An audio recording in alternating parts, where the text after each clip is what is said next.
목회자는 이렇게 예수님처럼 살아가야 되지 않겠어요? 성도들에게 다 맡기는 것이 아니라 오히려 성도들에게는 또 다른 일을 맡기고 또 목회자는 또 다른 일을 하게 되고 또 우리 피곤하니까 청소하고 가십시오 라고 해서 목사님은 떠나는 것, 이것도 아니죠. 그래서 이제 목회자들을 잘 보면은 더 열심히 일하고 보이지 않는 곳에서 애쓰고 수고하는 경우가 많습니다. 여러분께서는요 어떻습니까? 집에 돌아가면 여러분들도 예수 믿는 사람 아닙니까? 예수 믿는다면은 여러분의 가정이 성전이 되는 것이고요. 예수 믿고 은혜 받은 여러분이 집에 가면은 여러분들이 목회자가 되는 거예요. 그러니까 집에서도 은혜 받았다면은 청소하고 정리하고 함께하는 것은 누가 해야 되겠습니까? 여러분들이 해야 되는 겁니다. 우리는 항상 예수 믿고 은혜 받는다고 말하면서 집에 가서 나 기도가 왔다고 참 피곤하다고 이런 경우 많지 않습니까? 특히 여성분들은 새벽 기도 갔다 와서 피곤하니까는 알아서 먹고 가라고 이럴 때 있잖아요. 그게 아니고 더 열심히 애쓰고 수고하는 것, 예수 믿지 않는 남편이 예수 믿으니까는 더 좋아졌네 이렇게 이야기하듯이 이렇게 변화되는 것이 바로 이렇게 예수님 같은 목회자의 마음이라고 할 수 있습니다.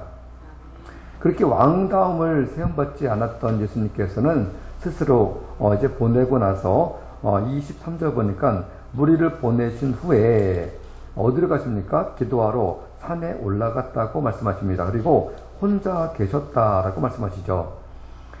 지금 예수님은요 피곤합니다. 되게 매우 어렵습니다. 그런데 제자들은 먼저 보내고 무리들도 본인이 직접 다 돌아보내고 그리고 나서 산에 올라갑니다. 좀 쉬어야 할 시간에 올라가잖아요. 혼자 올라가죠. 우리 산에 올라가면 사람들은 때로는 무서울 수 있는데 혼자 올라가세요. 피곤한데도 포기하지 않고 쉬지 않고 올라가십니다. 여기서 두 가지가 있습니다. 첫 번째는 하나님과 긴밀한 교제가 필요한 거예요. 예수님께서 그 많은 능력을 일으켰을 때는요 특별한 것이 있는 것이 아니라 갈릴리에서 잔뼈가 굵을 때까지 어떻게 합니까? 기도밖에 없습니다. 바리새인들, 서기관들 이런 사람들은 얼마나 유능합니까? 학벌 좋고요 유능한 사람들입니다. 그런데 그들은 성경을 연구하나 예수를 몰라본 것처럼 성장 없으면 의미가 없습니다. 예수님께서는 그런 학구적이고 또 학기라든가 석박사를 따지 않고도요 갈릴리에서 기도하고 바다를 보고 산을 보고 하나님과 긴밀한 1대1의 교제를 통해서 은혜 받고 영적으로 충만해 나가셨다. 이것을 볼 때에 여러분들은 어떻게 예배드리고 어떻게 신앙생활을 하고 계십니까? 서울에서 월세가 비싸서 지하에서 교회를 개척했습니다. 교회에 내려가면은 예배당이 있고요. 그리고 제가 쓸 수 있는 조그만 서재가 있어요. 그곳에 책이 잔뜩 꽂혀 있고요. 그리고 이제 성도들이 예배 마치고 돌아가면은 저는 거기에 묻혀버리는 거예요. 성경 읽고 또 예배하고 기도하고 성경 읽다 보면은 이 말씀은 어느 집에 가서 예배하면 참 좋겠다. 또 어떤 성도와 이야기 나누다가 성경 읽고 은혜 받으면은 이 말씀을 나누면 참 좋겠다. 이렇게 마음에 두고 있다 보면은 생각이 나고 나중에 결국은 만나게 되고 그 말씀을 나누게 될 때가 있다는 거죠. 그런데 제가 바쁘다는 핑계로 여러분에게는 청소를 시켜놓고 만약에 제가 어디 놀러 갔어요. 성지순례라든가 아니 여행을 간다거나 사람을 만난다거나 이렇게 하면은 제가 성경을 읽을 시간이 없잖아요. 그러면 교제할 시간이 없는 겁니다. 그래서 예수님을 잘 보면요. 아무리 바쁘고 분주한 가운데도 산에 올라가시는 누가복음 보면은 늘 하시던 대로 갈래대로 습관대로 기도하셨다 이렇게 말씀하시는데 기도밖에 정답이 없다는 거죠. 기도해야만 깨닫게 되는 것이고 기도해야만 다음 사인을 받게 되는 것이고 기도해야만 다음 일을 깨닫게 되고 발걸음을 인도하시는 하나님 은혜를 깨닫게 된다는 거죠. 아멘. 여러분들은 산이 어디 있습니까? 여러분의 안방이 산이 될 수 있어요. 또는 여러분의 중간방이 또는 거실이 산이 될 수 있습니다. 사람들 없을 때에 조용히 혼자서 예수님처럼 하나님과 긴밀한 교제를 나누시고 은혜 받으시고 깨닫는 아멘. 시간 되기를 바랍니다. 아멘, 아멘. 두 번째는 여러분의 마음의 정리가 필요합니다. 예수님께서는 오병이어의 기적을 일으킨 다음에 얼마나 분주합니까? 얼마나 바쁩니까? 또 마음이 여러 가지가 싱숭생숭하고 또 힘들었을지 모릅니다. 또 피곤하십니다. 하지만 산에 올라가서 기도할 때는 영적인 교제를 함과 동시에 자신을 돌아보는 거예요. 내면의 세계, 영성의 세계를 점검해 볼 필요성이 있다는 거죠. 조금 전만 해도 어떤 사람들이 우리의 임금이 되기를 원합니다. 또는 우리 교회에 오시기 원합니다. 우리 교회 목사님 되기 원합니다. 또 사이비 교주와 같이 왕 되세요. 온갖 말을 했을지 모릅니다. 그런데 예수님께서는 산에 올라가 기도하면서 내면의 세계를 단단하게 만드는 거예요. 영적으로, 영성으로, 하나님의 능력으로 단단해지는 것. 우리가 은혜 받는 것은 성경을 오독, 십독이 아니라 영적으로 우리 마음을 점검하고 돌아보고 깨닫고 하나님의 능력으로 단단해지는 것. 이것이 바로 하나님과 함께 1대1의 교제가 필요한 이유입니다. 기도는 올라가서 기도하지 않습니까? 통성 기도합니다. 맞습니다. 필요합니다. 하지만 그것도 중요하지만 우리는 항상 하나님과 긴밀한 교제에 아무도 없을 때 조용히 나와 하나님과의 관계 속에서 기도하는 게 중요하죠. 저도 새벽 기도 시간에 기도 명단을 붙들고 일가 친척 또 사단의 8촌까지 우리 성도들의 모든 가족들의 이름을 적어놓고 수백 명의 이름을 불러가면서 기도하는데요. 그렇게 기도를 하다가 이제 다 기도 명단을 읽고 나면은 그 다음에 제가 개인적인 기도가 들어갑니다. 제가 개인적으로 혼자서 쉼없이 기도한 것이 가장 오래 한 것이 한 3시간쯤 되는데요. 1시간이 다르고요. 2시간이 다르고요. 3시간이 다릅니다. 처음에 한마디로 시동 걸지 않습니까? 10분 걸리고 20분 걸리고 30분 걸리고 1시간 넘고 2시간 넘다 보면은 기도의 깊이가 달라지는 거예요. 그래서 제가 2시간 넘어갈 때가 있으면 절대 멈추지 않습니다. 왜? 2시간 이후에 은혜 받는 것은 그 2시간 투자해야만 얻을 수 있기 때문에 그렇죠. 그래서 은혜 받고 하나님과 영적으로 긴밀한 교제를 갖게 되면은 무엇보다 평소에 조금 5분, 10분 정도 기도하는 것이 아니라 깊이 있는 영성으로 기도하다 보면은 참 깊이 있는 것을 깨달을 때가 많습니다. 은혜가 아닌 것도 은혜가 되고요. 감사하지 않았던 것도 감사하게 되고요. 얼마나 기쁜지 그것은 결국은 내면의 세계를 돌아보면서 영성의 세계를 점검하면서 내가 이렇게 부족했구나 이런 것들을 깨달으면서 기도하게 된다는 것, 그것은 혼자서 산에 올라가서 기도하는 방법밖에 없다는 거죠. 여러분께서 산에 올라갈 시간이 없다면은 가정의 성전에서 어딘가에 장소를 지정해서 예수님처럼 혼자 기도하시면서 산기도가 되기를 바랍니다. 아멘. 제가 몇 년 전에 삼각산에 가서 기도했는데 예전에 우리 어르신들은 그곳에 가서 나무를 뽑을 정도로 열심히 기도했다고 하지 않습니까? 맞습니다. 기도는 필요합니다. 그런데 제가 갔더니 한 몇 번 갔는데요. 어느 날은요, 저 아래쪽에서 젊은 남자들이 몇 명이 이상한 소리를 내는 거예요. 그래서 기도하러 갔던 제 동료가 말씀하시기를 저기 깨구리 같은 사람 왔다고. 뭡니까? 라고 했더니 능력 받으려고 저렇게 엉뚱한 소리 내고 있다고. 방언기도 하고 있는데 이상한 방언기도를 한다고. 그렇게 한다고 은혜 받는 게 아니에요. 그러면 예수님도 그렇게 하셔야죠. 길을 갈 때에도 기도하고, 배를 타고 갈 때에도 기도하고, 전철을 타고 갈 때도 기도하고, 또 목욕을 할 때도 기도하고, 밥 먹을 때 기도하고, 항상 기도하다 보면은 우리의 모든 삶의 터전이 기도의 산이 될 줄로 믿습니다. 아멘. 예수님 말씀을 따라서 순종했던 제자들은 배를 타고 갑니다. 그런데 배를 타고 가다가 물결로 말미암아서 고난을 당했다. 그리고 밤사경이라고 말하면 새벽 아닙니까? 여기서 우리가 알아야 될 것은요, 예수님 말씀을 따라서 순종했는데 일명 인생이 꼬일 때가 있습니다. 예수님 말씀에 순종했잖아요. 예수님 말씀에 순종했으면은 배가 잘 가야죠. 예수님 말씀에 순종했으면은 지금 퇴근 시간도 미루고 지금 밤 시간에 새벽 시간에 배를 타고 말씀에 순종해서 바다 건너편으로 가고 있는데 풍랑 때문에 물결 때문에 고난당하면 좀 억울하지 않습니까? 예수님 때문에 억울한 거예요. 예수님 때문에 답답한 겁니다. 예수님 때문에 화가 나는 거예요. 예수님 때문에 예수님 믿고 싶지 않은 거예요. 왜? 배에 물이 들어오고 배가 침몰할 위기에 왔기 때문에 그렇다는 거예요. 여기서 알아야 될 것은요, 예수님 말씀에 순종하고 있으면은 고난은 받을만 하다는 겁니다. 요셉은 하나님 말씀을 따라서 꿈을 꿨는데 꿈을 꾸고 형들에게 말한 그 다음부터 인생이 꼬이기 시작합니다. 오랜 시간 동안 약 10년 동안 팔려가서 노예를 살다가 그것도 못해서 억울하게 누명을 쓰고 이제 옥살이 하면서 2년 동안 얼마나 힘들었습니까? 하나님 믿는데 힘든 거예요. 하나님 말씀에 순종했는데 힘든 거예요. 아버지가 형들에게 가서 잘 있는지 갔다 와라. 그 먼 거리를 갔는데 결국 팔려가는, 아버지 말씀 순종했는데 아버지 말씀에 순종하는 것은요, 팔리러 가는 겁니다. 성경으로 보면 그렇습니다.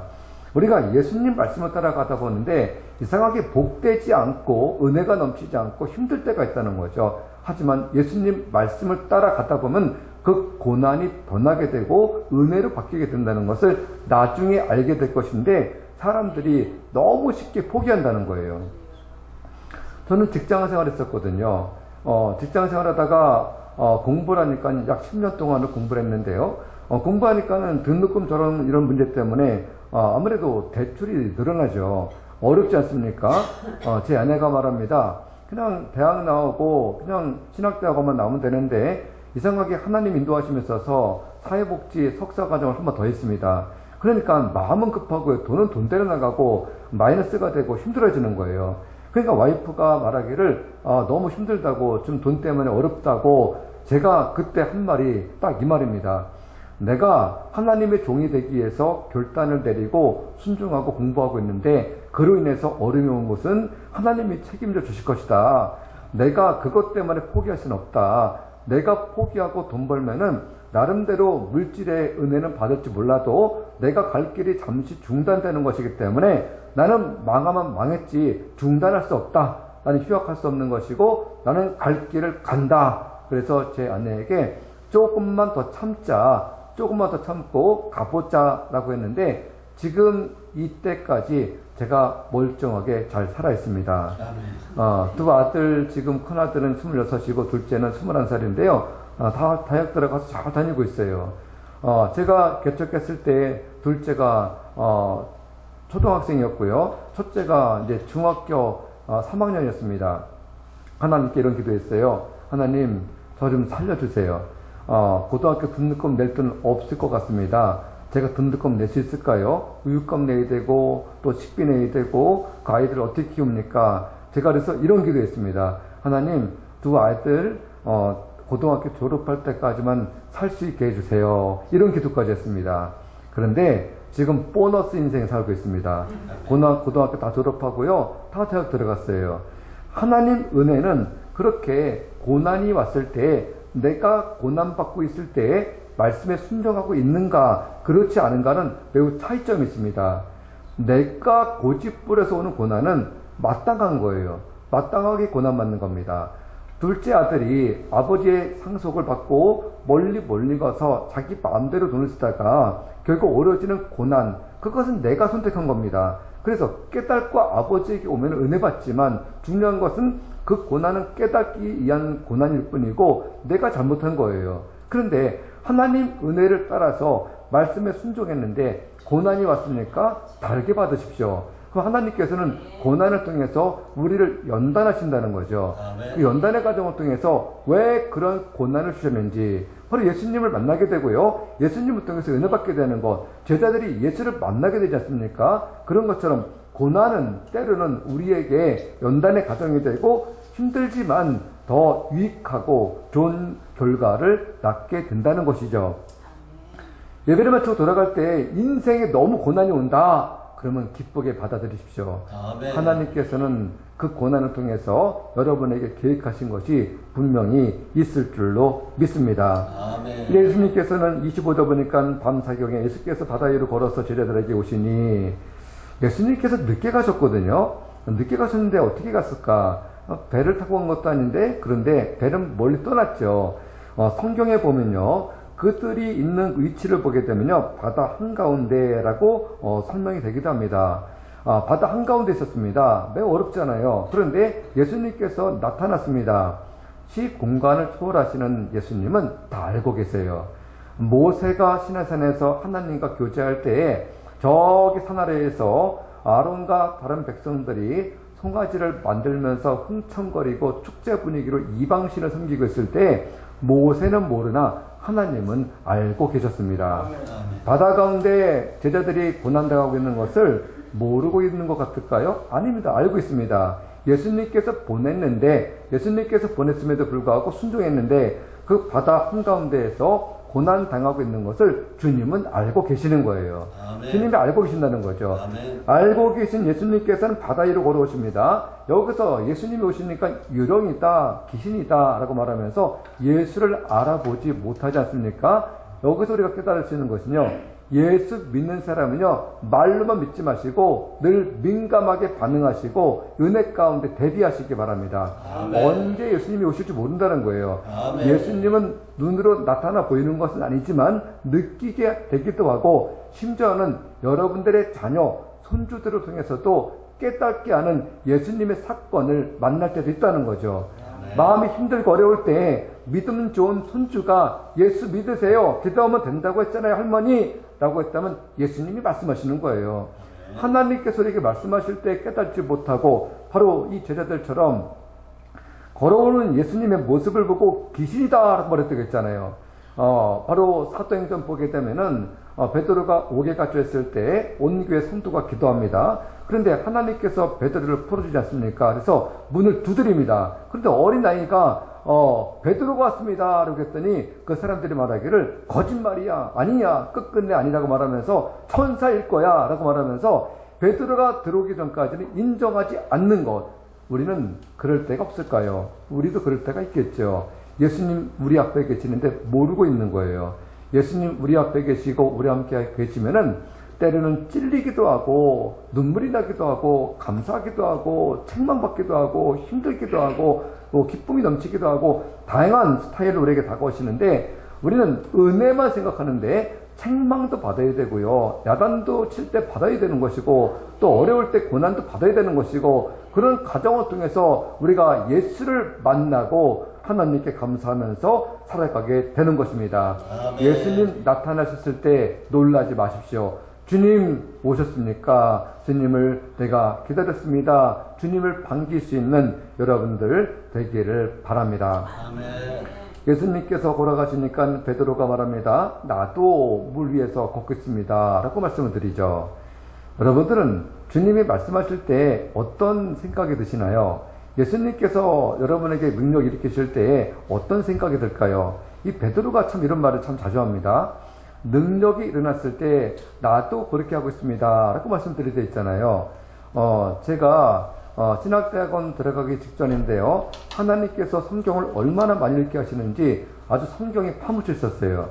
그러다 어느 날부터는요, 이런 영적인 세계에 대해서 궁금증이 유발되고 기도하기 시작하면서 저희 어머님이 사역자였었는데 어머님에게 특별히 부탁해서 귀신에 대한 것들, 영적인 것들, 영의 세계에 대한 것들을 책을 좀 얻어달라라고 해서 여러 권의 책을 제가 읽으면서 한마디로 독파해 나갔습니다.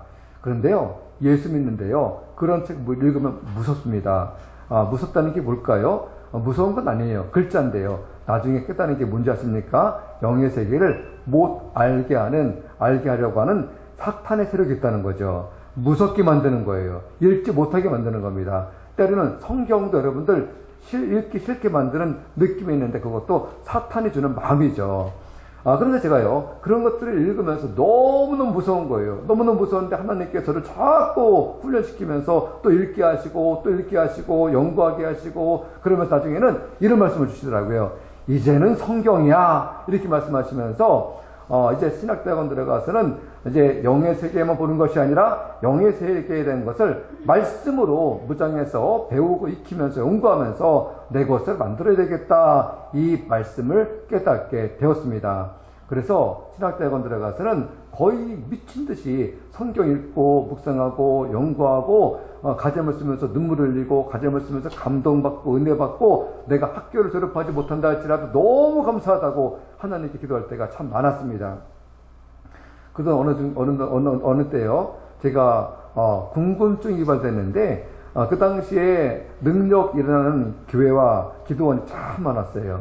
그래서 어떤 교회는 금리빨이 뭐 생기고 없어지고 어떻게 하면 넘어지고 쓰러지고 발로 팍 밀면 쓰러지고 이런 것들이 있더라고요. 저는 그런데 찾아가는 사람도 아니고 오직 홀로 성경 읽는 스타일인데요. 그래도 궁금해서요. 인터넷으로 찾아봤습니다. 그런데 어떤 교회에서 어떤 선교사가 그런 사역을 하는 모습을 보게 되었습니다.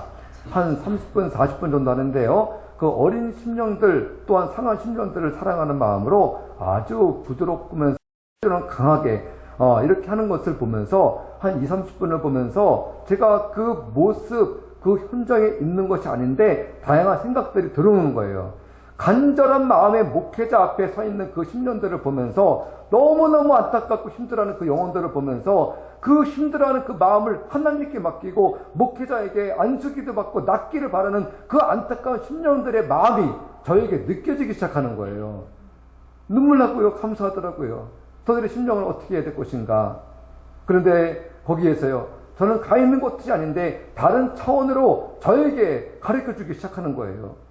홀로 왔을 때는 특히 강건한 남자라든가 여자가 왔을 때는 강하게 외치지만 힘든 사람, 어려운 사람이 오면 아주 찬하게 기도하시고 또 때로는 아기를 업고 있거나 안고 있는 사람을 보면 더 안전하게 아주 부드럽게 기도하면서 그들의 모든 문제를 해결해 주는 것을 보면서 나도 목회자가 되면 저렇게 해야 되겠구나. 그 안타까운 심령들을 느끼게 하시고 함께 하시는 주님, 강한 역사가 필요하면 강하게 기도하지만 어린 아이를 업고 있거나 안고 있는 사람은 저렇게 해야 되는 거구나 이렇게 깨닫게 되었어요. 눈물을 흘리면서 감사하면서 울먹거리면서 제가 영상을 보다가 그 영상이 끝나갑니다. 마지막에 끝날 때쯤에 저에게 하나님께서 메시지를 주십니다. 승재야, 너 저 능력 받고 싶냐? 이렇게 물어보더라고요. 신학대학원 들어가기 전입니다. 제가요, 뭐라 그런지 아십니까? 아유, 됐어요. 제가 뭐 그런 거를 받습니까? 다른 사람들은요, 받으려고 안달이에요. 그래서 여기저기 가서 안수기도 받고, 목회자들도 여기저기 가지 않습니까? 또 묻습니다. 저거 남들은 받으려고 아주 미친 듯이 여기저기 다니는 목회자들이 얼마나 많은지 알아? 너 이거 받고 싶지 않아? 그런데 제가요, 거기서 다른 것을 깨달았어요. 내 마음대로 대답할 것이 아니라 주님의 뜻이라면, 그리고 주의 일을 하기 위해서라면 주님 그렇게 하고 싶습니다. 신학대학원 합격하기 전입니다. 주님이 이렇게 말씀하십니다. 내가 너에게 줬다. 이 말씀하시는 거예요. 저는 지금까지요, 장풍 날리지 않았습니다. 그런데 말씀의 능력이 임했을 거라고 저는 믿습니다. 아멘. 은사는 있지만 은사는 숨기고 우회적으로 말씀을 통해서 역사하게 만드는 것, 저는 그렇게 깨달았어요. 아멘. 그 성경대로 하는 거예요. 그래서 저는요, 그럴 때가 필요하면 1대1을 만났을 때는 그렇게 할 수는 있습니다. 하지만 대중적일 때는 말씀으로 생각하는 거예요. 아멘. 기적 따라가다 보면 다 망합니다. 아멘. 성도도 망하고 다 망합니다. 아멘. 말씀을 따라가야 되는 거예요. 아멘. 말씀대로 살아가면서 바로 주님께서 말씀하실 때, 무언가 말씀하실 때 여러분들도 베드로처럼 요청하십시오. 아멘. 우리 가정에도 복을 주십시오. 아멘. 우리 가정도 축복의 통로가 되기를 원합니다. 아멘. 내가 돈 벌어서 좋은 아파트 더 넓은 집이 아니라 나에게 필요한 만큼만 쓰고 어려운 사람을 돕겠습니다. 아멘. 나에게도 주십시오. 아멘. 요구하십시오. 그러면 주님이 주실 줄로 믿습니다. 아멘. 3절 보면은 바람을 보고 무서워 빠져가는지라, 바람을 보는 거예요. 사람들은 예수를 보지 않습니다. 예수님께 요청해놓고 예수를 보지 않습니다. 바람을 보는 거예요. 오늘 말씀의 제목이 주님과 시선을 맞추자. 아이 컨택이죠. 남자와 여자가 사랑에 빠지면은 그 눈길만 보고도 압니다. 눈빛만 보고도 어떤 말을 하는 것인지, 화가 났는지, 기쁜지, 감사한지, 무슨 말을 하고 싶어 하는 것인지, 그것을 다 아는 거예요. 제가 개척교회다 보니까는 여러 가지를 넉넉하진 않잖아요. 근데 어느 날 명절 때 제 아내가 저에게 용돈을 줬어요. 그래서 제가 너무 고마운데 미안해서, 저는 줘봤자 헌금이나 하고 다른 데 쓰는 거 뻔히 알면서도요. 그런데 그것을 받았는데 고맙다고 말하기가 미안할 정도라서 말을 못했어요. 근데 제 눈빛을 보더니 아직 하트가 뿅뿅이네 그러는 거예요. 눈길로 아는 거예요. 눈길로요. 눈길로 사람의 마음을 아는 겁니다. 그럼 우리는 어디를 봐야 됩니까? 주님의 눈을 봐야 되는 겁니다. 아멘. 주님은 눈을 봐야 되는데 우리의 삶은 그렇게 좀 안전치 않죠. 바람을 보듯이요. 주변을 보게 돼 있는 거예요. 자꾸 주변을 보는 거죠. 주변을 보니까는 바람이 보이는 겁니다. 바람이 보이니까는 이게 맞추고 싶어도 맞추고 싶지가 않은 거예요. 왜? 맞추고 싶으나 바람 때문에 내가 빠져들어가는데 맞추기는커녕 가짜 예수 아닌가 이런 마음이 들 정도로요. 우리는 혼돈 속에 빠질 때가 많다는 거예요. 저는 이렇게 말씀드리고 싶어요. 주님께 시선을 맞추되 한눈 팔아도요 빨리 돌아보면 됩니다. 아멘. 한눈 판 사이에 혹이라도 물에 빠져서 무릎까지 빠집니까? 그럼 걱정하지 마세요. 주님이 건져주십니다. 아멘. 우리의 믿음이 연약한 게 문제지 예수님이 문제가 아닙니다. 우리가 너무 믿음이 부족해서요 이제 무릎, 허리, 가슴, 목까지 차올랐습니다. 우리가 빠져들어가는 거잖아요. 그래도 주님께 시선을 맞추면 되는 겁니다. 아멘. 설상 내가 죽게 된다 할지라도요 하나님께 죽어가면서 이렇게 말씀을 드려야죠. 하나님, 나는 지금 죽어갑니다. 하지만 나는 지금 천국행으로 가고 있습니다. 아멘. 하나님께서 나의 영혼을 거두어 주실 줄로 믿습니다. 아멘. 이런 배짱 두둑한 믿음이 있어야 되는데 조금 찰랑찰랑거린다고 발목만 빠져도요 주님께 바라보지 못하고 내가 호적거리면서 나가려고 할 때가 얼마나 많습니까? 물질 때문에 또한 직장 때문에 사람과의 관계 속에서 부부관계 때문에 가족 때문에 우리는요 그 물결 같은 모든 무서운 것들을 우리 주변에 끌어안고 있으면서 그것을 버리지 못하고 주님께 시선을 맞추지 못할 때가 있다는 거죠. 우리는 때로는 특별 작정기도 합니다. 하나님 대출받았습니다. 이자 올라가요. 좀 도와주세요. 어떤 사람은 직장 때문에 큰일 났습니다. 직장을 얻게 해주세요. 여기서 내가 그만두게 될 것 같습니다. 좀 도와주세요. 그런 기도하지 마세요. 주님께 시선을 맞추기를 원합니다. 아멘. 주님께 시선 맞추면 되잖아요. 아멘. 시장에 같이 가는 어린아이가 엄마 아빠와 손을 잡고 가면서요 그 아이가 마음속에 아니 난 밥 먹어야 되는데 언제 밥 먹지? 목말라 큰일 났네. 주머니 돈이 없네. 어떡하지? 이런 어린아이가 수십 가지 고민해봐도 필요 없는 거예요. 엄마랑 눈 맞추고 있으면 되는 겁니다. 그런 것처럼 여러분 주님께 시선을 맞추면서 살아갈 수 있기를 바랍니다. 주님께서 요구한 건 뭡니까? 믿음이 부족하다 얘들아. 믿음을 가져라. 믿음을 가지면 되잖아. 제가 예전에 홍해 바다를 건너듯이 강가를 건너겠을 때요 제가 이런 얘기했어요. 농담 삼아서 한 말이지만 나를 믿고 의지했던 어떤 사람이 있었습니다. 믿고 의지하고 나를 따라와라고 했을 때 바다를 강을 건너고 있을 때 따라갈 때 갈라져 있으면 따라갈 만하죠. 그런데 물이 들이닥치고요 죽을 것 같아요. 그럼 제가 묻습니다. 장로님, 집사님, 제일 먼저 누구를 구하겠습니까? 라고 물어보면 자녀죠. 그렇죠? 그런데 목사를 구하라는 뜻은 아니고요. 성경을 알려주고 성경대로 살아갈 수 있는 방법을 아직 모르고 있다면요. 결국은 여러분의 신앙을 이끌어줄 사람을 먼저 구해야 되겠죠. 그래야 여러분의 가정이 사는 겁니다. 왜? 말씀대로요.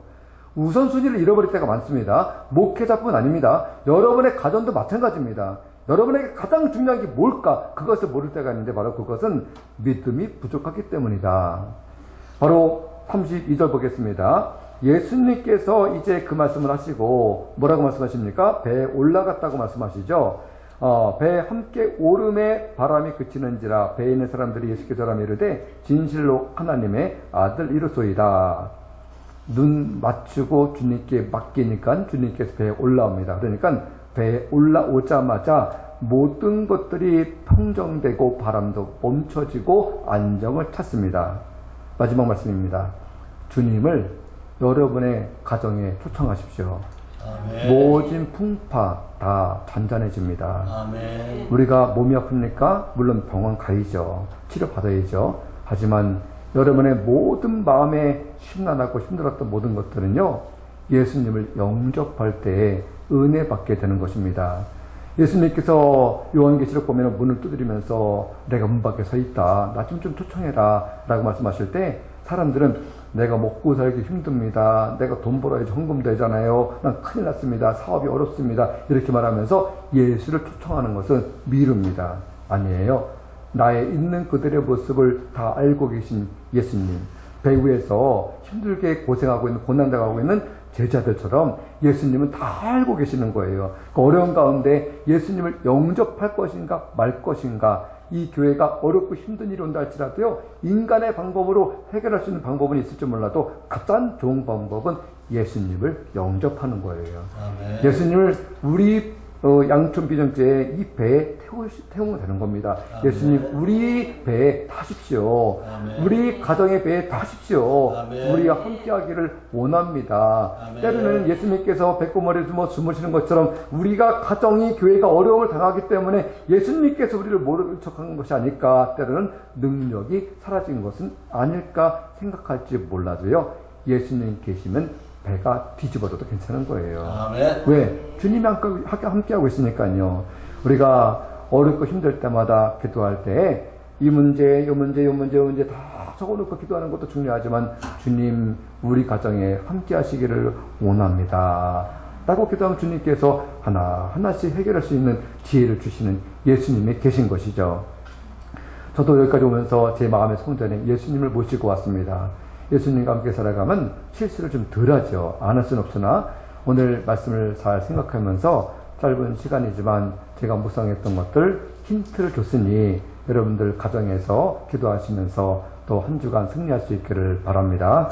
아멘. 하나님 아버지 감사합니다. 함께 모여 예배하고 말씀을 묵상하게 하심을 감사드립니다. 아멘. 주님을 초청합니다. 우리가 늘 주님과 함께 동행하면은 아무 문제 없을 것을 우리의 힘대로 해결하려고 할 때가 얼마나 많습니까? 믿음이 연약했음을 용서하시고 늘 예수님과 시선을 맞추면서 예수님과 함께 동행하면서 승리할 수 있도록 인도하여 주옵소서. 예수님의 이름으로 기도합니다. 아멘.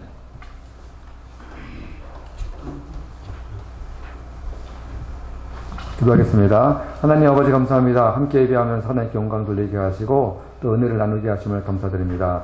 양촌 비전교회도 또 축복해 주시고 또 모든 사역 가운데 주님의 은혜로 충만케 하여 주시기를 원합니다.